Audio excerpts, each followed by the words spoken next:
and welcome to your Thursday night edition of the Beaver News. I'm Dana Delgado. And I'm Conrad Cartmell. We're glad you could join us for the first show of winter term. We all know that last Monday was MLK Day, so I went out to see how OSU students were celebrating his memory. OSU students got a jump on MLK Day this year by volunteering on Saturday for the day of service. Despite being on an otherwise quiet weekend morning, everyone was out of bed and excited to help their community. Volunteers split up and headed out to a number of different work sites, all in the area. We caught up with Emily Bowling from Civic Engagement to discuss the event. It's very exciting. We have 285 people sign up. This is probably going to end up being the largest event that our office has ever done in terms of a day of service project. So that's incredibly exciting. We've had 11 projects and we filled them all. By Thursday, I think they all were full, and we had a few walk-ins come in. So it's really exciting, and I think it just speaks to the fact that MLK really moves people. I think the MLK Day is one of our days that we have the easiest time recruiting people to come out and do service because they feel so called to do something to honor King.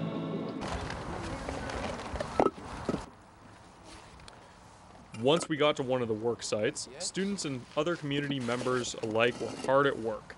People we spoke to said they were excited to be out honoring the memory of Martin Luther King Jr. And everyone seemed to be having a good time helping out. I think what's most important is that people learn the spirit behind Martin Luther King's message and what his life's work was all about. And so I think that community service, community engagement is one of many ways that one can live out King's message and kind of honor the legacy of Dr. King. Well, just listening to his speeches all the time, you hear about them in classes all the time, and you can relate them to like anything in your life. This is a really powerful figure. Although MLK Day might seem like just a day off of work, these dedicated volunteers remind us that it's a time to honor one of our country's greatest heroes. For Beaver News, this has been Conrad Cartmell. Beaver News reporters Nathan Hellman and Holly Clausen went to a town hall meeting where they caught up with Senator Ron Wyden. Here they are to tell you more.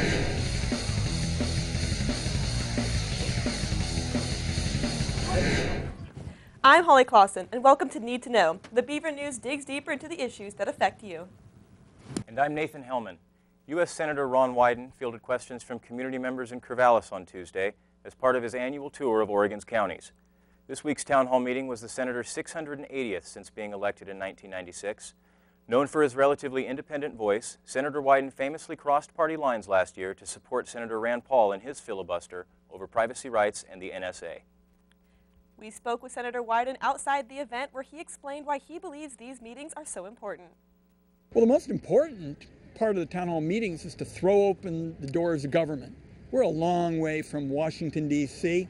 There's certainly a lot of understandable frustration and anger about what goes on back there.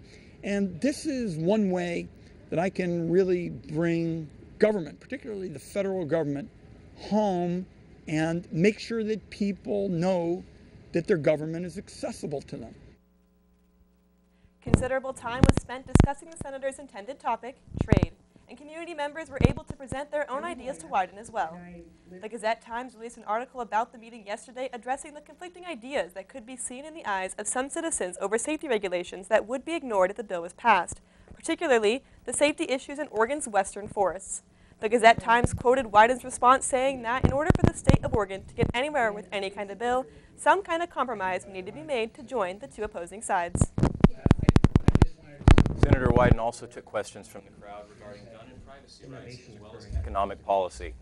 He indicated his support of comprehensive background checks for gun buyers as well as the need for more effective treatment of mental health issues. The senator referenced a recent speech made by President Obama, saying that although it was a step in the right direction, there is work yet to be done in ensuring citizens' rights to privacy. As the town hall drew to a close, the senator outlined his vision of a suitable economic approach for Oregon, which he shared again later with us.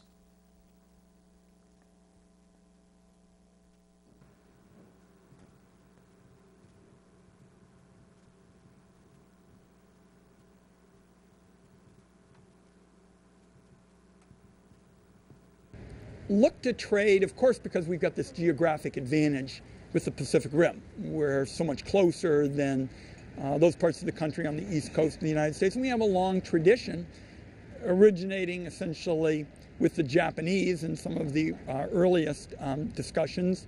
And I just believe it's a huge potential market for our ag products, for our renewable energy products, for intellectual property areas where we lead. And I think it's a natural advantage for us. And that's why I've said let's grow things here, let's make things here, and let's add value to them here and then ship them. Senator Whiting continues his tour of Oregon counties through this week, ending on January 25th at the Columbia County Town Hall. I'm Holly Clausen. And I'm Nathan Hellman, and this has been what you need to know. Thanks, Nathan and Holly. Coming up next, we'll learn a little about gun safety and what the Pistol Club here at OSU is doing about it.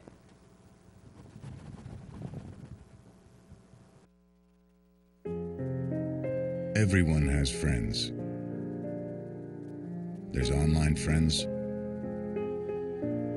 friends to go out with on a Saturday night, friends to hang out with and do nothing, friends who show up on moving day. And then there are the friends who'll be there if someone is dealing with a mental illness. Are you one of those friends? So you can't save money? It's easy as pie. Drink from the tap. A $3 bottle of water a day times 10 years times 6% interest is over 14,000 clams. Small changes today, big bucks tomorrow. Feedthepig.org. Listen, I know you're upset, but it was just one date. And dating's like the stock market. There's ups and downs and ups.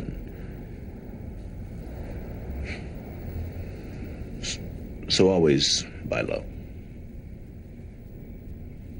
You don't have to be perfect to be a perfect parent. There are thousands of teens in foster care who would love to put up with you.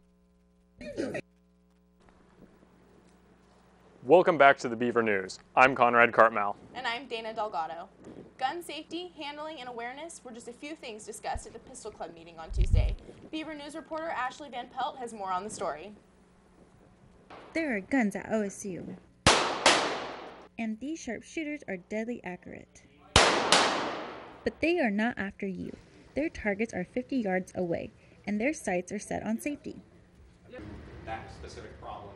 Anyone who comes to OSU Pistol Club, we want to teach them basic firearm safety, not just for shooting firearms here in the range, but also for when they go out into the world and they encounter a firearm wherever else, be it in a family home, or should they choose to buy a gun later in life, to also know how to be safe around it. The basic 3 safety rules is what we teach.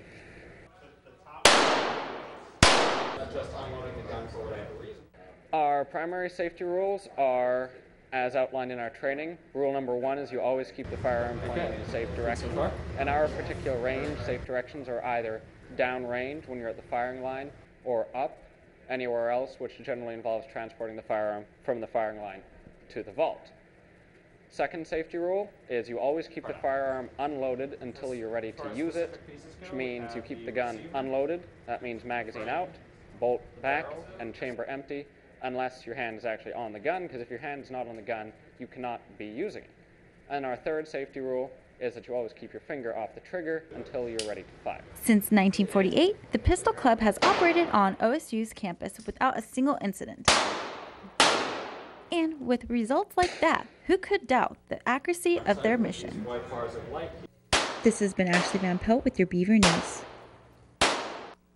Reporter Lindsay Spino went to OSU's Glee Club practice yesterday to see how Beavers sing in harmony. The Glee Club is a men's and women's non-audition choir that is here at Oregon State. Their mission is to spread glee throughout campus and the Corvallis community. You may have seen them at one of their performances or flash mobs here at OSU. Today we are in a sectional, so that means that Jim Davison, the real director of Glee, is with the men somewhere else, and I took the women, and that way we can separate parts and we can get down to a lot more detail than we could if we had guys and girls. So in that case, we got to really make sure the altos knew their part as opposed to like the big picture of everybody sounding the right way. And how did you get involved with Glee Club? I showed up to my vocal audition at the beginning of the school year, and I sang for them, and I'd actually passed my piano proficiency test, which is required of all music majors. And so the director of Glee said, hey, you want a job? And so I have been the assistant of Glee choir since, the beginning of October, I think. All right, and why do you like it so much? I like it because I'm currently a choral music education major, and I'd love to be a choir director one day. And with this, I get to have hands-on experience working with choirs and teaching people their parts. The Glee Club meets twice a week where they practice using a wide variety of genres and songs. Time to sing. Like back home I used to sing all the time, and then now I didn't, like, since I'm not in like any of the big choirs, like it's nice to have like those 2 days where I can just like sing. Students even have opportunities to gain leadership and experience while being in a friendly environment. I'm the vice president of the Glee Club, which entails apparently morale. I need to keep the people happy and sassy, and also attendance, and when it comes to like issues with the council and whatnot. So if people have issues, they come to us and we figure it out as a group. Yeah. How did you initially get involved with Glee Club? It was last winter. I was talking to my advisor and I said I wanted to get involved with something musical, and he said, well, there's this random class and they have lots of spots left, so he showed me Glee. We're in what time signature again? 6-8, good. So In addition to gaining class credit, another benefit is the building of close friendships among students from every corner of campus. It just has really helped me like make a lot of friends on campus, and it's nice like whenever I'm just walking around on campus, I'll see someone from Glee and be like, hey, what's up? let's talk a little bit about the... This has been Lindsay Spino with Beaver News. We'll be back after the break with news on the weather.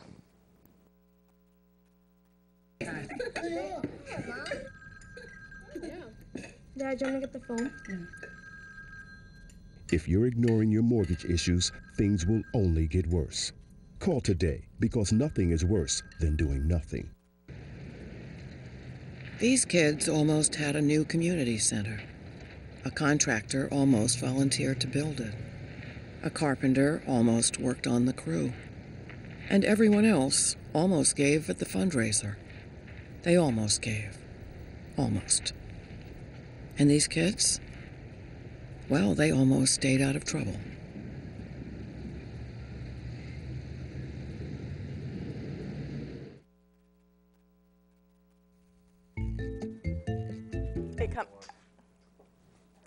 If there's one thing that's constantly changing at Oregon State, it's the weather. We go to Aubrey Valentine for this weathercast. Hey there, I'm Aubrey Valentine, and thanks for tuning in for this week's weathercast.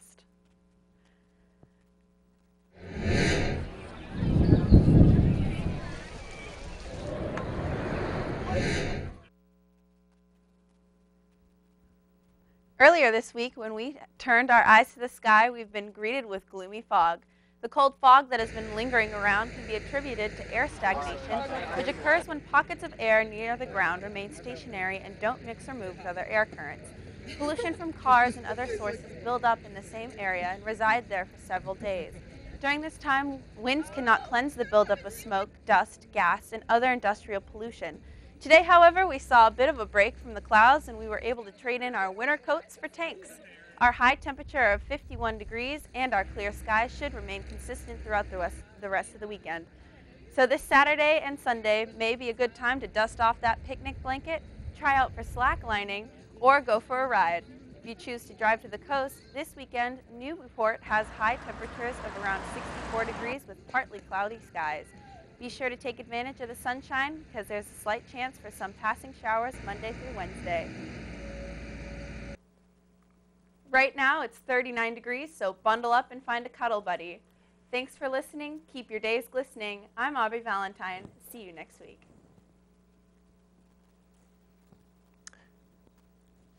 Well, that's really good news about the weather. I'm excited for some sun. I know, seriously, I'm sick of wearing my down coat everywhere I go. Well, we'll be right back after the break.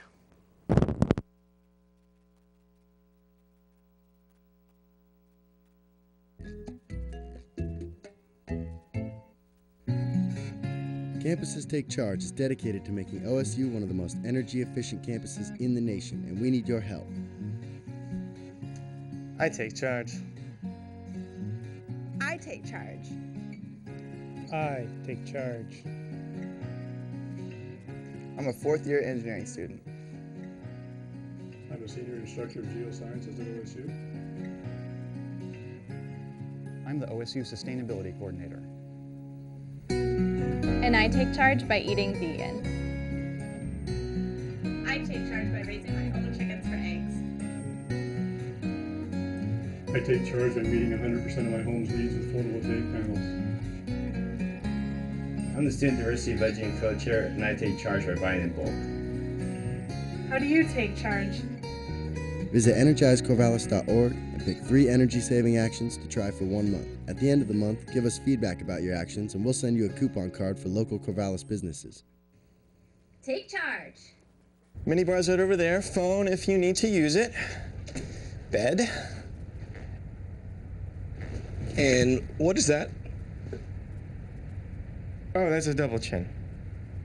The guy who checked out must have lost it just snacking on fruits and vegetables. Have a good stay.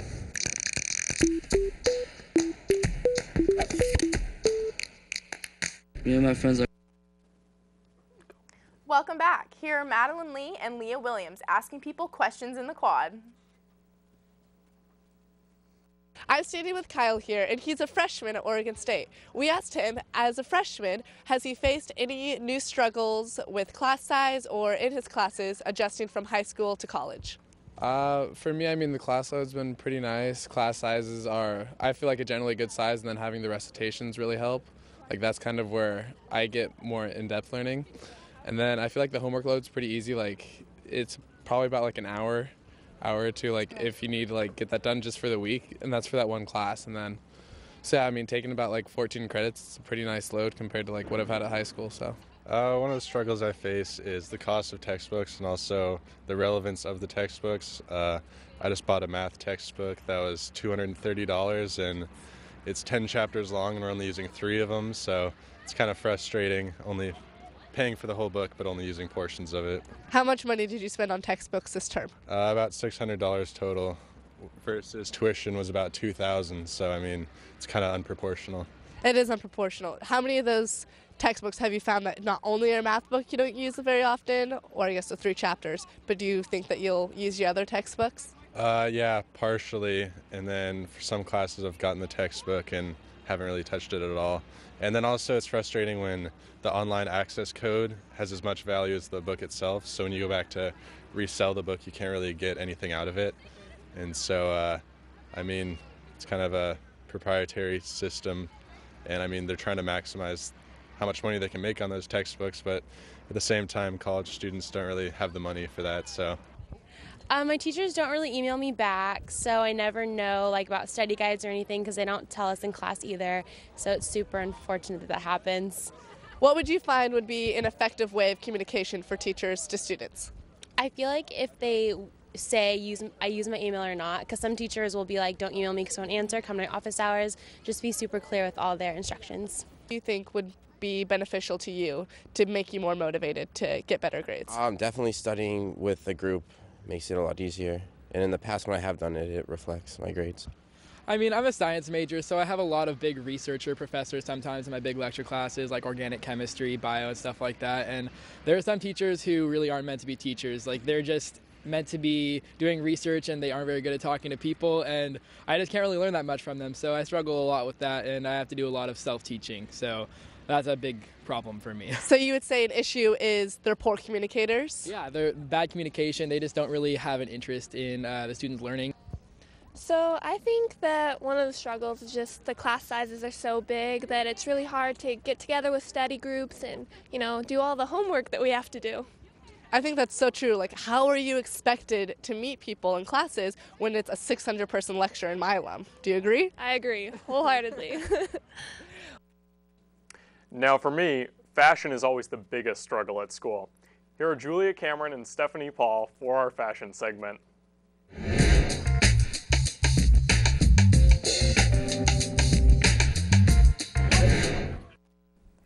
my name is Julia Cameron. And my name is Stephanie Paul. This is Trending at OSU. Tonight we take a look at what our OSU peers think about fashion found here on campus. Let's take a look. Would you describe your style? You know, I think I bring an alternative classy here to campus. I like to wear polo shirts and collared shirts, but I tuck in them jeans, so, you know. My style, I like dress cute occasionally, but I usually like activewear, stuff like that. I'd say that my style, I like to layer a lot because in Corvallis especially, you definitely have to prepare for all sorts of weather. Say it's a mix between fratty and preppy. Say pretty casual, definitely dress for comfort. Yeah, I'd say comfy casual, pretty laid back. What do you think is in style on campus? Really right now, due to the weather and seeing that it's winter, jeans, sweaters, big coats, parkas, I don't know, that's what I'm seeing. Right now, like North Face stuff, like Columbia, stay warm, like running shoes. Honestly, probably yoga pants for college students, so we like to dress comfortably. This is definitely the college swag, if you would. I would say it goes down to a lot of people wearing flannels in the winter, bro tanks in the spring, and mixing up in the fall, going for either or. What type of style would you never wear? I might be a rebel for saying this, seeing that we're in Corvallis, but I would never catch myself wearing cowboy boots and a cowboy hat around campus. I never wear Birkenstocks. You know, I'm not big on the hipster style. You know, that doesn't work with this body. A onesie. How do you think style describes a person? You know, I really think that somebody's personality can come out through their style, what colors they're wearing, you know, how much clothing they're wearing really says a lot about a person. That if you display yourself as put together, then people are going to take you more seriously, or if you look like you just rolled out of bed, then people are going to think that you're tired all the time. Style is an expression of individuality and your personality at the same time. It can really, you know, tell people a little bit about who you are. It looks like casual comfort here is a favorite trend at OSU. Yeah, yoga pants and plaid shirts are definitely popular around this time of year. I loved what people had to say about how style describes others, and I really liked how George said that colors describe a little more about a person. Mm-hmm. I also love how Chanel brought up how we perceive other people by how they dress in the morning. You know, if you put yourself together, people are going to respect you more, I think. And then, of course, Nick had a unique outlook on things. Unique is the perfect word for that. Well, that's all we have for you this time, but stay tuned for the coming weeks. We have some exciting interviews and Corvallis shopping destinations coming your way. Keep it couture, Corvallis. We'll be back in a minute to get you caught up on more news. We're close and we all believe in each other. I know they could graduate, even if it takes them longer than the 4 years. We have classes together, so we study together, we help each other with our homework. Realized we messed up in the past. Failed a couple classes before, not doing as much work as I should be doing. My two best friends, they keep me working hard.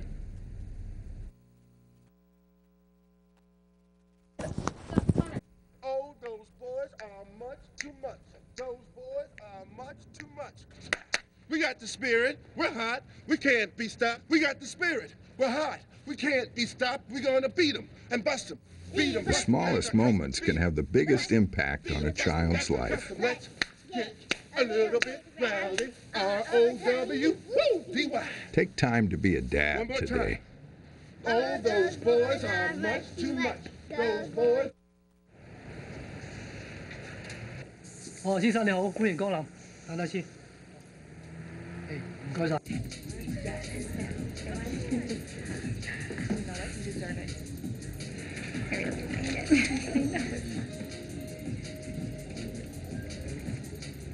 Brandon.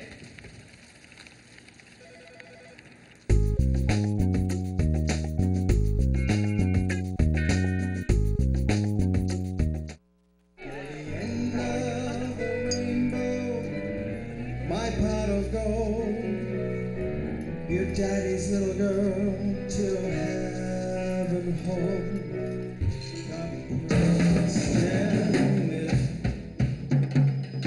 It's easy to tell if you've had way too many. But what if you've had just one too many? Buzz driving is drunk driving. Welcome back. Basketball is in full swing and baseball is just around the corner. Here are Anna Singer and Brooke Chrysler to give us the scoop on what Beaver sports have been up to the last week.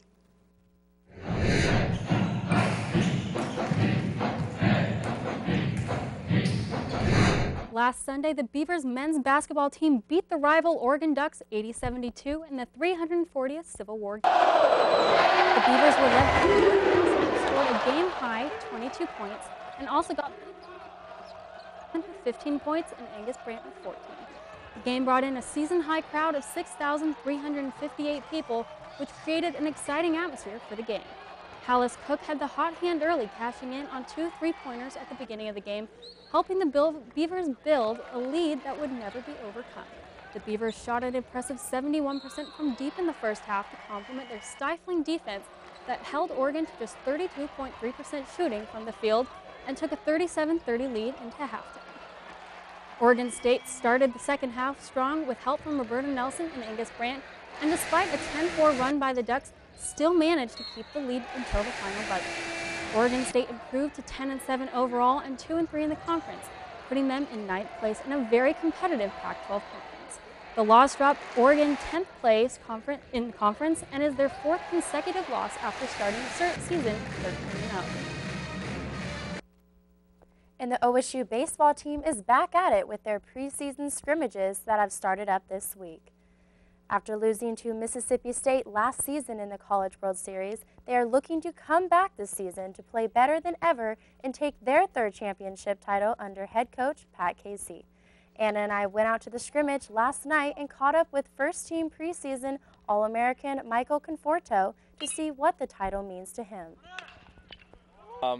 It's crazy. I mean, just coming in as a freshman, I never. I could have never seen it coming, and I did a lot of work. I worked with the coaches a lot, and they really developed me as a player. And so now that I'm here, my junior year, and 2 years later, it feels great to be named one of those players. But at the same time, it's just preseason. Doesn't mean much about this season, so I still got a lot of work. So you're a first-year pitcher this year. You actually talked with junior transfer Phil Beldine about what it's like switching from pitching for a JC to being a part-time D1 team. Transferred from a JC, how was the experience working with a D1 team? It's a pretty big difference. I mean, baseball's, just like Mike said, baseball is universal. It's the same thing everywhere you go, but just the atmosphere and the school atmosphere and just being around all these new guys that I've watched on TV that I know are great players is a pretty big difference, and coming in knowing guys just by their names, it's kind of a cool thing to get to know them on a personal level. And how did the scrimmage go today? I felt it went pretty well. A couple mistake pitches, but that's what we're doing it to get those out of the way, but I feel like it went pretty well. The season starts up February 14th in Arizona, where the Beavs will take on Gonzaga in the Goodyear tournament and will return to play their first home game in Goss Stadium on February 28th. Season tickets are on sale now, and our single game tickets will be available to purchase starting February 17th. I'm Brooke Chrysler. And I'm Anna Singer. We'll see you next week. Yesterday, Ashley Van Pelt went around to the 16 campus cafes to talk about the convenience of their multiple locations. What's cooking for OSU students? Dining services offer many food choices for students. I feel like it's really easy to live on campus and eat whatever you want. The 3 main options are McNary Hall, Arnold Hall, and West, and then you have the little ones like Bing's right here, Bites, Pangea. Living on campus, I think it's definitely perk of eating on campus. I mean, everything's so close. There's tons of options. I enjoy West mainly. I can get Chinese food, burgers, pizza, Mexican, whenever I need it. So, pretty easy. With a quick snack and espresso, students can head off to class.